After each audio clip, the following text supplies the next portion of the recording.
BNP chairperson ও সাবেক প্রধানমন্ত্রী বেগম খালেদা জিয়ার সমাধিস্থল সর্বসাধারণের জন্য উন্মুক্ত করে দেয়া হয়েছে। শ্রদ্ধা জানাতে আসছেন নানা শ্রেণী পেশার মানুষ। অশ্রুসিক্ত নয়নে করেন দোয়া মোনাজাত। তাদের প্রত্যাশা, খালেদা জিয়ার গৌরবোজ্জ্বল সংগ্রামী জীবন পাথেয় হবে সব দুর্যোগ দুর্বিপাকে। আমরা দেশবাসী আল্লাহ যাকে তাদের কর্মকে যারা আমরা ভালোবাসি, আমরা তাদের সাবেক প্রধানমন্ত্রী ও বিএনপি চেয়ারপারসন খালেদা জিয়াকে সমাহিত করার পর নিরাপত্তার কারণে তার কবরের কাছে আসতে দেয়া হয়নি কাউকে।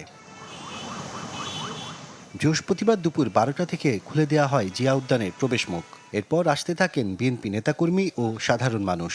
বেলা যত বাড়ে ততই বাড়তে থাকে ভিড়। অনেকেই সাথে আনা ফুল রাখেন আপসীন নেত্রীর সমাধিতে, করেন কবর জিয়ারত ও মোনাজাত।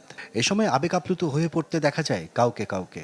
যে এক শূন্যতা প্রকৃতির মাঝে এবং আমাদের রাজনীতির জগতে, সারা বাংলাদেশের মানুষ যে কোনো রাজনীতি বুঝে না, যে কোনো ধর্ম বর্ণ জাতপাত বোঝে না, সে বুঝে বেগম খালেদা জিয়াতে তাদের মুক্তি ছিল।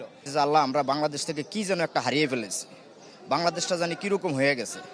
হিরন আরও মিনারেল ওয়াটার মাত্র 50 পয়সায় প্রতি লিটার। শ্রদ্ধা জানাতে আসা মানুষদের মধ্যে যেমন আছেন ঢাকার বাসিন্দারা, আবার অনেকে এসেছেন দূর দূরান্ত থেকে। তারা বলছেন, বড় অসময়ে চলে গেলেন খালেদা জিয়া, কিন্তু মৃত্যুর অমোঘ বাস্তবতা মেনে নিয়ে তাদের প্রত্যাশা, খালেদা জিয়ার গৌরবোজ্জ্বল সংগ্রামী জীবন পাথেয় হবে সব দুর্যোগ দুর্বিপাকে।